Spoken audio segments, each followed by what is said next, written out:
Today we are diving into the concept of organizational grief, the deep, often unacknowledged sorrow that takes root in medical institutions. People just want to feel human. The workplace can feel really dehumanizing when we're treating people as workers instead of full human beings. There are collective sources of stress and distress and trauma playing out through society that can also rise to the level of organizational grief. What bothered me was when children were dying, it felt as though, we had applied all of this evidence and all of these resources and all of this research to save them. Science failed them. And then there was a lack of science to know what's the right next step to care for them as they die and their families. I don't know if burnout is inevitable for clinicians.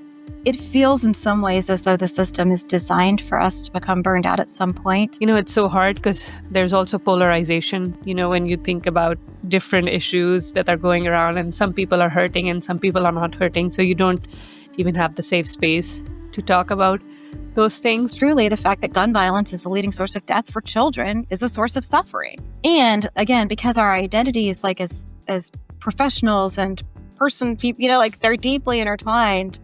When our professional identities are threatened, that can be a source of suffering because it threatens our intactness as whole people. At the national level, I think the state of bereavement policies is pretty dismal. It implies that you're supposed to grieve for 3 days no matter who died, and that's it. That's not realistic. Yeah. Everybody will experience the death of a loved one at some point. And when it's a spouse or it's a child, that's not nearly sufficient. Death upon death upon death. There's no PPE. And it's here's your pizza, here's your muffins.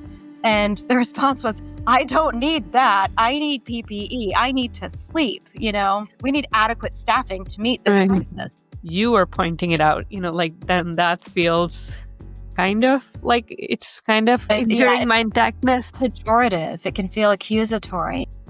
Programs don't heal people. People heal people. And so it doesn't take a lot of energy or a lot of time to cultivate those relationships.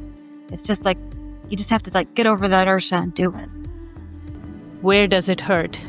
It answered, everywhere, everywhere, everywhere, everywhere.